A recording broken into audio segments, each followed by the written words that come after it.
함께 해주세요. 다른 생각 다른 모습 주님 안에서 아름답게 아름답게 어울려 서로 볼 때마다 하늘 소망 볼 수 있게 해주세요. 그 사랑 기억하게 해주세요. 그 은혜 더 깨닫게 해주세요.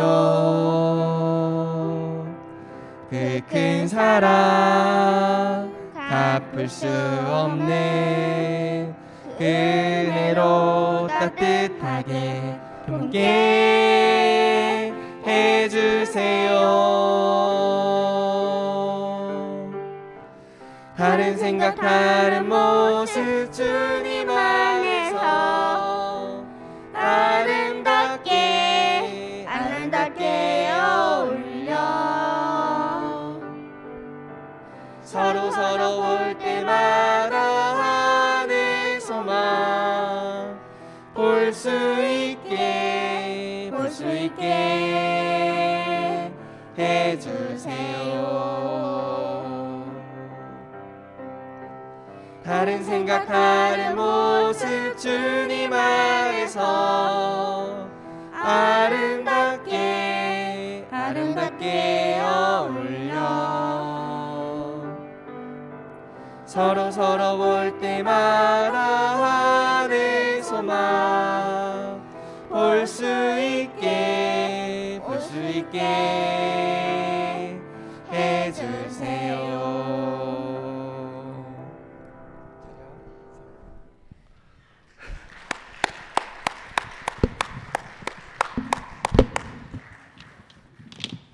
네, 죄송합니다. 예.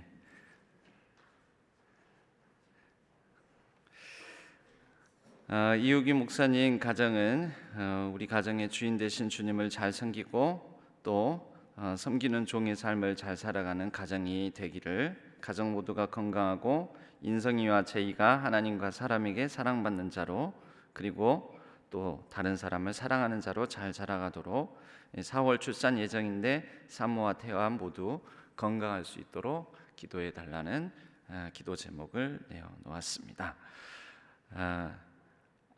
저는 어제 사진을 확인하면서 그 전에 아들 둘이 있다는 얘기를 들었는데 우리 제이가 그러니까 첫째 아들은 아빠를 많이 닮고 이 둘째 아들은 엄마를 많이 닮은 거예요. 또 머리를 약간 이렇게 해가지고 그래서 순간 제가 이렇게 헷갈렸습니다. 예. 다시 한번 죄송하다는 말씀 드립니다. 예, 오늘 말씀 보겠습니다. 오늘 말씀은 요한복음 11장 말씀입니다. 오늘 이 말씀을 통해 하나님 왜 그러세요? 라는 제목으로 함께 말씀을 나누겠습니다.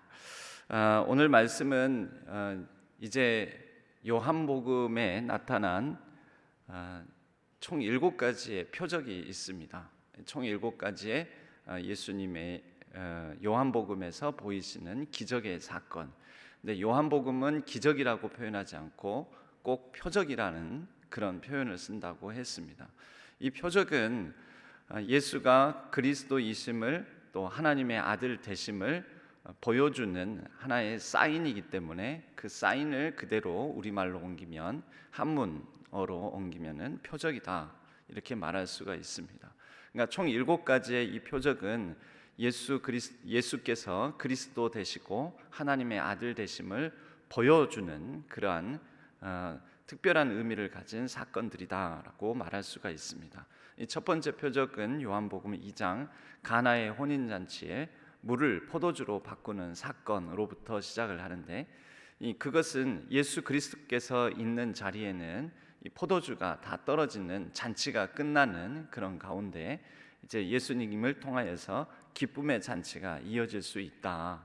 가장 모든 것이 그치고 끝나고 포도주가 마르고 이런 상황 속에서 예수 그리스도로 말미암아 그 천국 잔치가, 기쁨의 잔치가 함께 누릴 수 있는, 그 하나님과 함께 누릴 수 있는 기쁨과 평화가 계속 이어질 수 있다라는 것을 보여주는 장면이 가나의 혼인잔치의 표적으로부터 시작해서 마지막 표적이 오늘 저희가 읽은 이제 아직 나사로를 살리신 장면은 이제 다음 날 내일 본문이겠지만 나사로를 살리시는 이 장면까지 총 7번째 표적까지 나옵니다. 나사로를 살리신 이 표적은 예수 그리스도께서 어떠한 죽음을 당할지와 그 죽음을 통하여서 결국은 죽음을 이기시고 그 죽음으로부터 많은 사람들을 부활의 생명으로 이끄시는 분이다라는 것을 보여주는 표적이 나사로를 살리신 표적이다, 이렇게 말할 수가 있겠습니다. 오늘 본문을 위해서 잠깐 한 2가지 단어의 뜻만 먼저 살펴보면 좋을 것 같은데요. 먼저는 이 오늘 본문이 이뤄진 장소가 베다니라는 곳에서 일어난 사건이라는 것입니다. 이 베다니라는 곳 1절에 이렇게 소개를 하고 있는데요. 어떤 병자가 있으니 이는 마리아와 그 자매 마르다의 마을 베다니에 사는 나사로라. 베다니에 사는 사람입니다. 이 베다니라는 곳은 베트라는 집이라는 뜻을 가진 히브리어와 그 다음에 슬픔 또는 비참함을 뜻하는 단어의 결합으로 이루어져서 비참한 자들의 집, 그러니까 비참한 사람들, 그러니까 슬픔 당한 사람들, 어려움 당한 사람들, 가난한 사람들, 사회적으로 보면은 계층적으로는 상위 계급에 있는 사람들이 아니라 매우 지위가 낮고 다른 사람의 도움, 긍휼이 필요한 사람들, 많이 몸이 아픈 사람들, 거동이 불편한 사람들, 이스라엘의 주류 사회에 그렇게 살아가지 못하는 사람들, 그런 사람들이 모여 사는 동네다라는 그런 뜻을 갖습니다. 그러니까 마리아와 마르다, 이 나사로라는 이 가족은 사회적으로 계층적으로 신분이 어떻다라는 것입니까? 매우 가난하고 또 연약하고 비참한 가운데 살아가는 그런 그룹에 속한다라는 것을 이 베다니라는 지명이 그런 뜻을 우리에게 가르쳐 줍니다. 나사로는 그 특별하게 이 장면이 아니고서는 잘 등장하지 않는데 나사로라는 사람의 이름의 뜻도 우리가 좀 살펴볼 필요가 있는데요. 나사로는 헬라식, 그러니까 그리스어식 그런 이름이고요. 이 나사로의 이름의 뜻과 동일한 히브리어, 그러니까 이스라엘 유대 사람들이 쓰는 이름으로는 같은 뜻을 가진 이름이 엘리에셀이라는 이름입니다. 그러면 이 이름의 뜻이 뭐냐?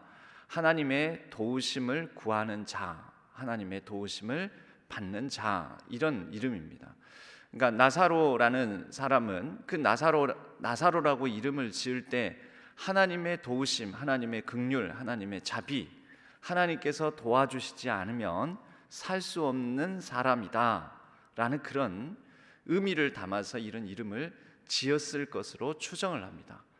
하여 추정하기는 지금 나사로가 몹시 아프다고 굉장히 심한 중병에 들어서 예수님께서 와주시면 좋겠다라고 마리아와 마르다가 예수님을 청하고 있지만 사실 이 나사로는 지금 죽을 중병에 들어 있는 이 장면뿐만 아니라 그의 삶 자체가 매우 병약해서 하나님의 도우심을 항상 구하고 살아가는 그런 연약하고 가난한 사람이었을 거라고 추정을 합니다.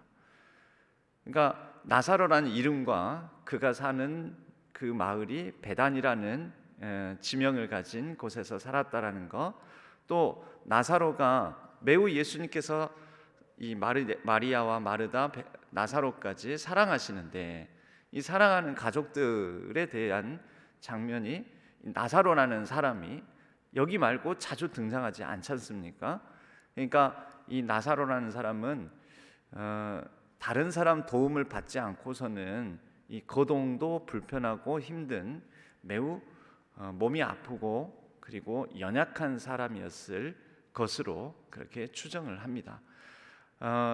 나사로는 그래서 이렇게 자주 이 매우 어떤 이 건강상 좋지 않아서 예수님께서 자주 이 집에 머물고 또 예수님을 자주 이 집에 초청해서 예수님과 함께 시간을 보내기를 마리아와 마르다는 굉장히 바라고 원하였겠지만 이 마리아와 마르다가 나사로의 일로 인해서 예수님을 청하는 장면은 이 성경에서 여기밖에 나타나지 않습니다. 곧 죽을 중병에 들어서 이제 곧 죽겠다 싶은 그 상황이 아니면, 아주 위중한 상황이 아니면 예수님을 독차지하고 싶고 예수님을 자주 모셔서 이 나사로를 살펴달라고 하고 싶은 그런 마음이 있었겠지만 아마도 많이 참았을 거라는 것입니다.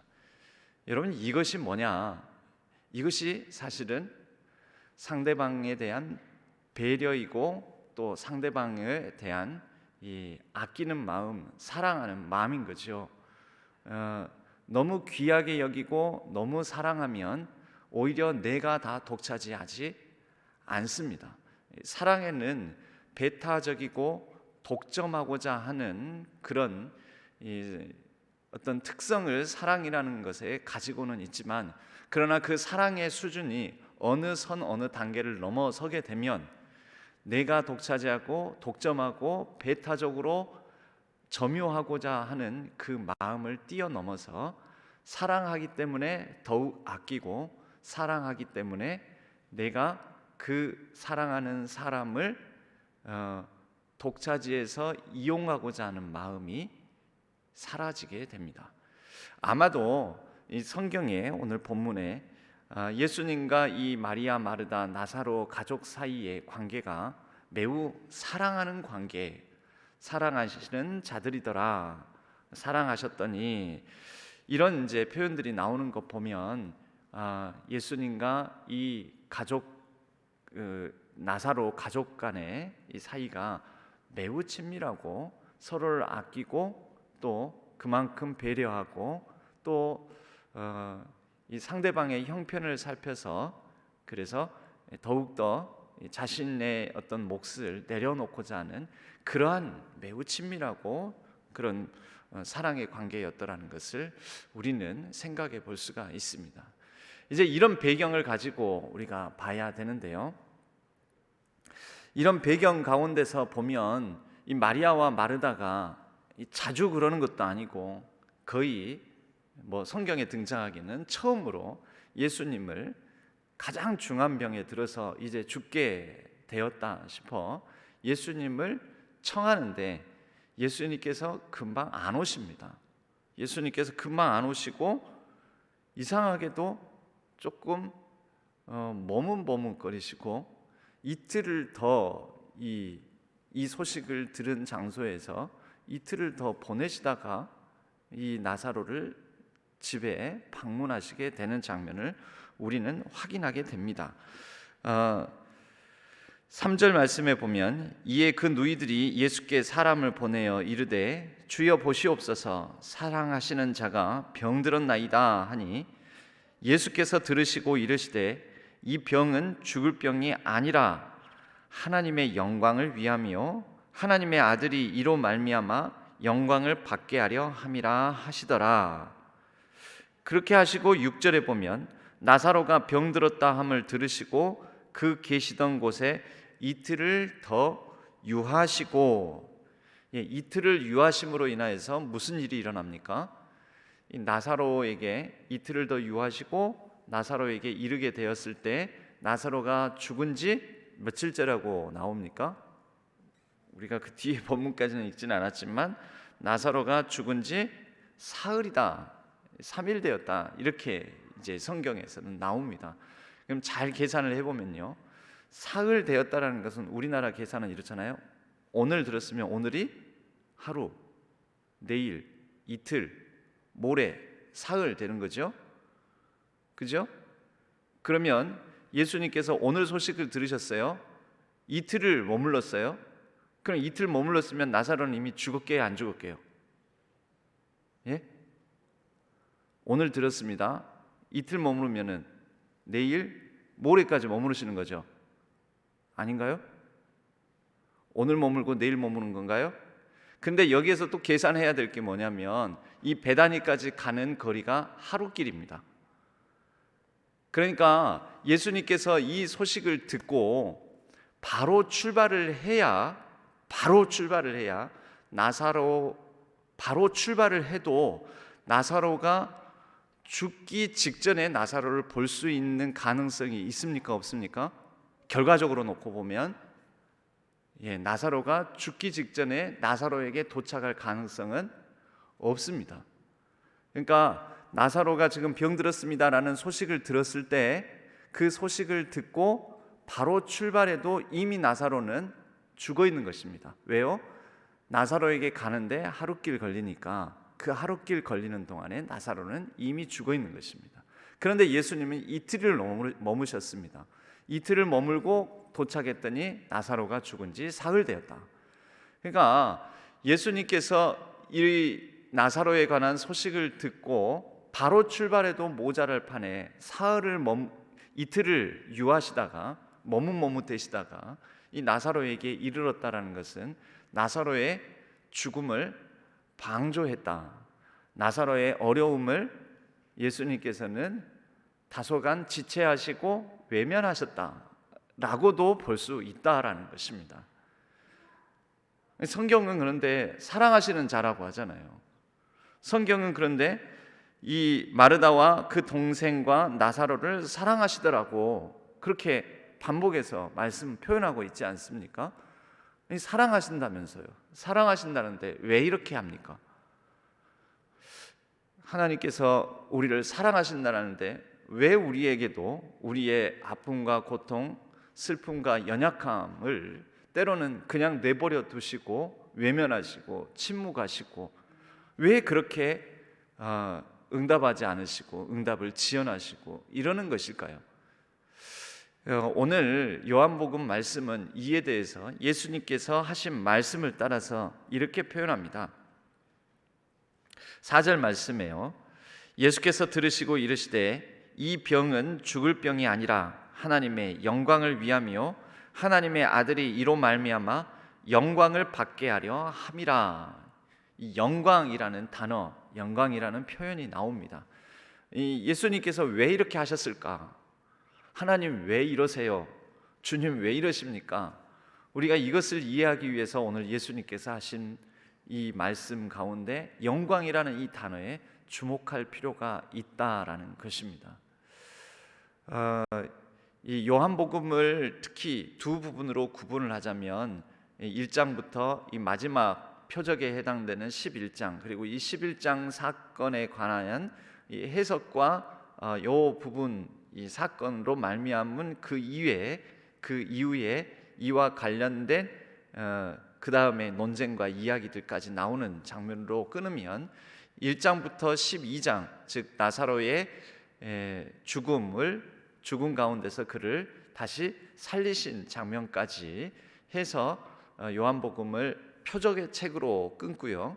그 다음에 13장부터 이제 요한복음의 마지막까지 해서 다른 한 부분으로 나눕니다.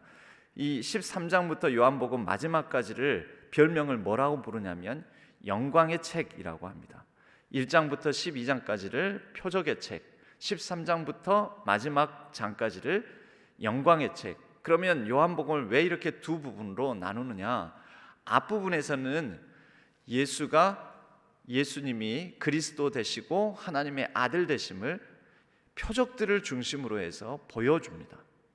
그 표적들을 중심으로 해서 예수님이 어떤 분이신가를 그 표적과 그 표적 이후에 유대인들 간의 논쟁, 그래서 유대인들 가운데서 덜어는 계속해서 의심하고 딴죽 거는 사람들, 그런 모습들과 또 덜어는 믿는 사람들의 모습들, 이런 이제 표적을 통하여서 예수 그리스도가 어떤 분이신지를 드러내는 표적의 책과 뒤에 영광의 책인데, 13장부터 나오는 영광의 책은 다시 말하자면 십자가의 길을 걸어가는 예수 그리스도의 모습, 십자가를 향하는 길과 십자가를 지는 모습과 십자가를 지고 죽으신 이후의 모습들, 이런 모습들이 요한복음 13장 이후 후반부에 나옵니다. 여러분, 여기를 왜 영광의 책이라고 하냐면요, 우리가 영광을 이제 어제 그 베를린 동계올림픽이 개막하지 않았습니까? 그런데 이 올림픽에서 금메달을 따면은 예전에는 월계수로 된 관을 씌웠습니다. 이것이 상징하는 것은 영광이었습니다. 영광을 얻기 위해. 그러니까 이 우리가 흔히 아는 영광이라는 것은 매우 뛰어난 어떤 결과를, 탁월한 결과를 내므로 인하여서 1등을 한다거나 또 경주에서 이긴다거나 전쟁에서 승리한다거나, 그렇게 했을 때 탁월한 결과로 말미암아서 얻게 되는 인정과 칭찬, 그때 얻게 되는 명예, 이런 것들을 우리는 영광으로 생각합니다. 그런데 성경이 말하는 영광은 그 의미가 조금 다릅니다. 성경이 말하는 영광은 하나님께서 맡기신 일을 끝까지 완수하는 것, 하나님께서 맡기신 일을 잘 감당하는 것을 성경은 영광이라고 합니다. 그러므로 예수님께서 영광을 위하여라는 것은 하나님께서 예수님께 맡기신 일, 그것을 완수하려고 이 나사로의 사건, 나사로가 병든 사건을 사용하신다라는 것입니다. 나사로도 왜 병들었느냐? 하나님께서 나사로를 통해서 이루시고자 하는 일이 있다라는 것입니다. 하나님께서 이루시고자 하는 일을 나사로에게 맡기신 일이라고 본다면, 나사로에게 맡기신 일을 다 이루어냄으로 인하여서 하나님께서 영광을 드러내시고자 하신다라는 것입니다. 여러분, 이 나사로에게 맡기신 일은 뭘까요? 약자입니다. 병든 자입니다. 일평생 누군가를 위하여 뭐 대단한 일을 할 것 같지도 않은 사람입니다. 그런데 하나님의 사랑을 받는 사람입니다. 하나님의 도움을 받아야지 살 수 있는 사람입니다. 그런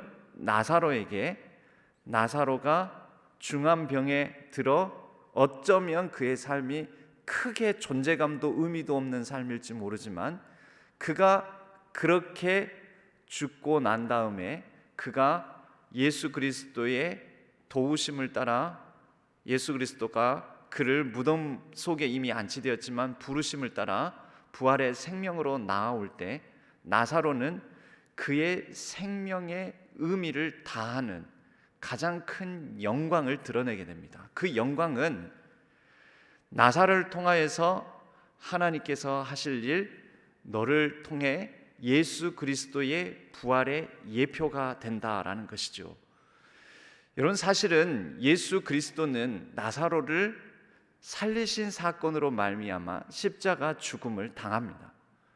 우리가 읽지는 않았지만 이 11장 마지막 부분에 가면 유대인들이 나사로를 죽음에서 살리신 이 사건으로 말미암아 예수 그리스도를 죽여야 되겠다고 결정적으로 결심을 하게 되는 장면이 나옵니다. 나사로의 죽음에서 나사로의 생명의 부활, 이 사건으로 말미암아 예수 그리스도는 죽게 된다라는 것이죠. 여러분, 바로 이것이 요한복음이 드러내는 영광의 역설입니다. 영광은 하나님께서 맡기신 일을 완수하는 게 영광이라고 그랬습니다. 그런데 나사로가 죽었습니다. 죽었는데 그것을 살리셨습니다. 살리셨는데 그로 말미암아 예수님께서 죽으십니다. 그 예수님께서 죽으심으로 말미암아 하나님께서 맡기신 일을 다 완수하게 됩니다. 여러분, 이게 영광의 의미라는 거죠. 죽을 줄 알면서도 또 뻔히 죽음을 맞이하게 될 것인데도 불구하고 그것을 있는 그대로 내버려 두거나 그 죽음을 감수하면서도 맡기신 일들을 감당하고 지켜봐야 되는 것. 그런데 그 가운데서 하나님은 영광을 받으시고 하나님께서는 그러한 일들을 통해 영광을 드러내 주신다라는 것입니다. 여러분, 저와 여러분들의 이 기도의 응답의 지연, 하나님의 침묵, 고난과 고통 가운데서 하나님께서 우리를 내버려 두시는 것과 같은 그러한 경험들, 이런 아픔들이 우리에게는 많이 있습니다. 그런데 내 기도의 제목이 침묵 가운데서 하나님께 외면당하는 것에 우리의 마음을 뺏기지 마시고, 내 고통과 내 기도의 응답의 지연, 하나님의 침묵, 하나님의 부재 상황, 여러 가지 그런 가운데서 이해할 수 없는 상황 가운데서 하나님께서 나에게 맡기신 일이 무엇인지를 더욱더 고민해보는 저와 여러분이 되었으면 합니다. 하나님께서는 역설적으로 그렇게 여러 가지 지연의 상황들을 통해, 침묵하시는 상황을 통하여 저와 여러분을 사용하셔서 하나님의 영광을 드러내 주실 것입니다. 이 나사로의 죽음 사건을 대하면서 우리가 배울 수 있는 점이 먼저는 그것입니다. 저와 여러분을 통해 하나님의 영광이 드러나는 것은 흔히 우리가 하나님, 이번에 우리의 자녀들이 잘 되어서 하나님의 영광을 드러내게 해 주옵소서, 우리 자녀들이 이번에 시험에 합격해서 영광을 드러내주게 하여 주옵소서, 하나님 이번에 어떤 시험에 승진하게 되어서 하나님의 영광을 드러내게 해 주옵소서, 올림픽에 출전한 선수를 향해서는 이번에 올림픽에서 금메달을 따므로 하나님의 영광이 드러나게 해 주옵소서. 우리는 이렇게 기도를 하지만 하나님은 우리의 연약함과 아픔, 우리의 고통, 우리의 간절한 기도가 때로는 응답되지 않고 지연되게 만드심으로 인하여 역설적으로 하나님의 영광을 더 크게 드러내 주실 수 있다라는 것을 저와 여러분이 기억하셨으면 합니다. 예수님께서는 이 나사로의 죽음까지 어쩌면 기다리셨다라고 볼 수가 있습니다. 그리고 이 죽음을 통하여서 하나님의 영광이, 하나님께서 맡기신 일이 온전히 성취될 수 있도록 하셨습니다. 이 영광에 이제 또 다른 두 번째 의미가 있는데요, 이 하나님께서 맡겨주신 일들을 다 감당하고 난 다음에는 다시 하나님께로 돌아가는 것, 여러분, 그때 하나님께 영광을 돌려드린다라고 표현할 수가 있습니다. 예수님께서 결국 이 나사로의 죽음을 대하면서 이제 가자 하면서 이 베다니로 돌아가시지 않습니까? 그런데 이 베다니로 돌아가게 되면은 어떤 일이 기다리고 있느냐면은, 금방 전까지, 이 이전의 본문까지, 어제 본문까지 보면 예수님을 향해 유대인들이 돌을 들어 이 예수님을 쳐 죽이려고 하는 그런 이 배경이 기다리고 있습니다. 그러니까 예수님께서 지금 가자 하고 가는 것은 죽을 자리를 향해서 돌아가시는 겁니다. 죽을 자리, 뻔히 죽을 것을 알면서도 그 땅으로 다시 돌아가시는 겁니다. 여러분, 우리가 어디에 누군가든지 다 이 땅에서 죽음을 맞이합니다. 그런데 우리가 어떠한 죽음을 맞을 것인가, 어떠한 죽음의 자리로 우리는 나아가야 할 것인가, 우리가 죽을 때는 어떠한 상태, 어떠한 마음, 어떠한 자세 가운데서 죽을 것인가. 여러분, 우리가 그 죽을 자리를 하나님께서 영광을 드러내는, 영광을 돌려드릴 수 있는 자리로 사용하실 수 있게끔 우리가 어떠한 죽음을 맞이할지, 이 땅을 살아갈 때 결국은 우리의 삶을 어떻게 살다가 죽을지를 고민해보는 저와 여러분이 되었으면 합니다. 그리하여 우리의 삶을 통하여 하나님의 영광이 드러나고 결과적으로 우리가 그 하나님께서 맡겨주신 일을 감당하고 살아가다가 하나님께 영광을 돌려드릴 수 있는 죽음을 맞이하며 이 땅의 삶을 마칠 수 있기를 주님의 이름으로 간절히 축복합니다. 저와 여러분이 무엇을 위해서 살다가 죽을지, 어떠한 죽음의 자리를 맞이할지를 우리의 삶의 자리에서 늘 고민하고 성찰하고 또 하나님 앞에서 기도하다가 가장 영광스러운 죽음으로 하나님께 영광을 돌려드릴 수 있는 우리의 이 땅에서의 생명력 넘치는 삶이 되기를, 그리하여 부활의 첫 열매가 되시고 소망이 되시는 예수 그리스도로 말미암아 부활에 참여하는 저와 여러분이 되시기를 주님의 이름으로 간절히 축복합니다.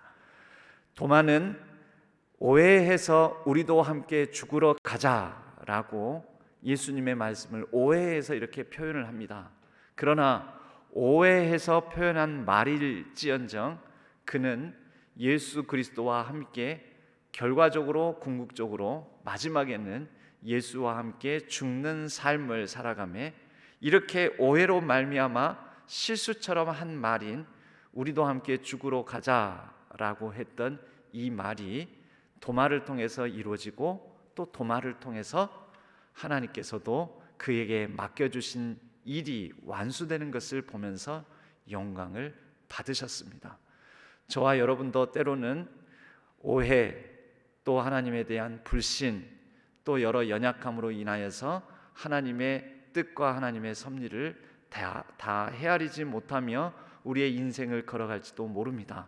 그러나 하나님의 긍휼과 자비 가운데 하나님께서 우리의 삶, 우리의 생명을 통해서 하나님의 일이 이루어지고 그 일이 이루어짐에 하나님께 영광을 돌려드릴 수 있는 가장 영광스러운 삶, 고난이 있고 아픔이 있고 또 부족함이 있고 고통이 있지만 그러한 모든 연약함을 통하여 하나님의 영광이 드러나는 삶, 영광을 돌려드리는 삶을 살아갈 수 있기를 주님의 이름으로 간절히 축복합니다. 우리 함께 찬양하기를 원합니다. 찬양하실 때 오늘은 나 무엇과도 주님을 바꾸지 않으리라는 찬양을 함께 드렸으면 합니다.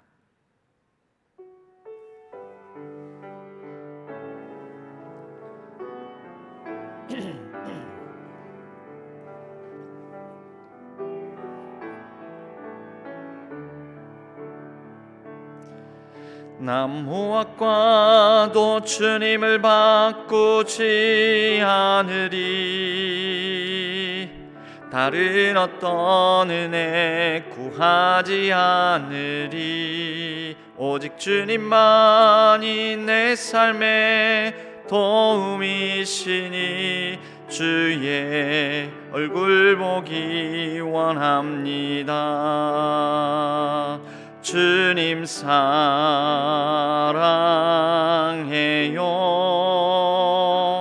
온 마음과 정성 다해 하나님의 신실한 친구 되기 원합니다. 나 무엇과도 주님을 바꾸지 않으리, 다른 어떤 은혜 구하지 않으리. 오직 주님만이 내 삶의 도움이시니 주의 얼굴 보기 원합니다. 주님 사랑해요.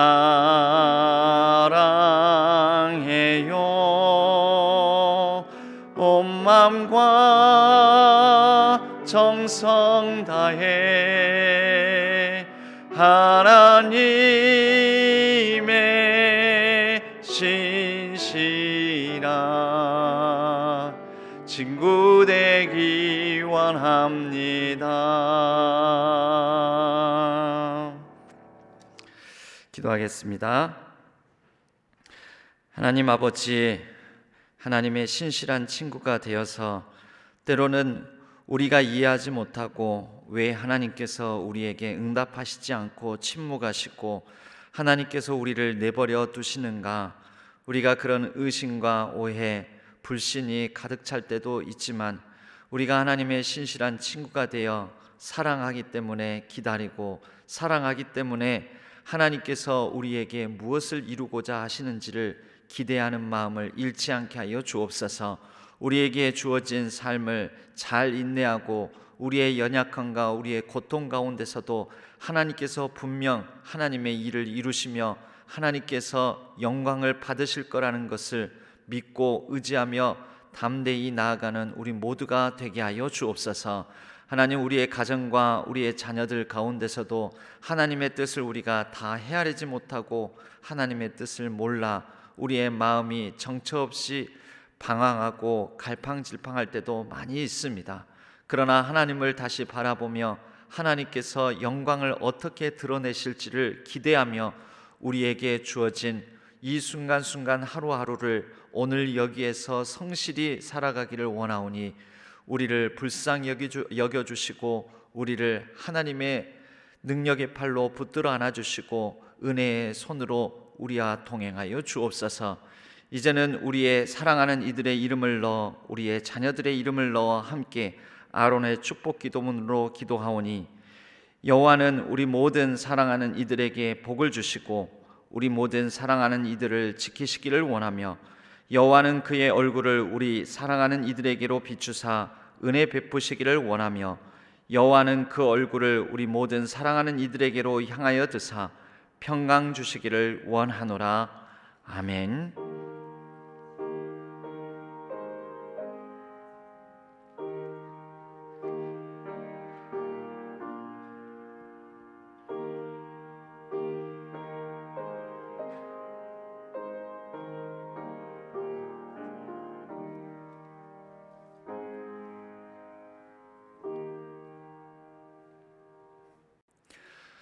우리의 연약함과 우리의 고통, 아픔, 슬픔 가운데서도 하나님께서 영광을 드러내 주실 것을 믿고 하나님께 영광 올려드리는 삶을 살아가기를 다짐하며 우리의 각자의 기도 제목을 따라 자유롭게 기도하시다가 자유롭게 귀가하시도록 하겠습니다. 기도하겠습니다.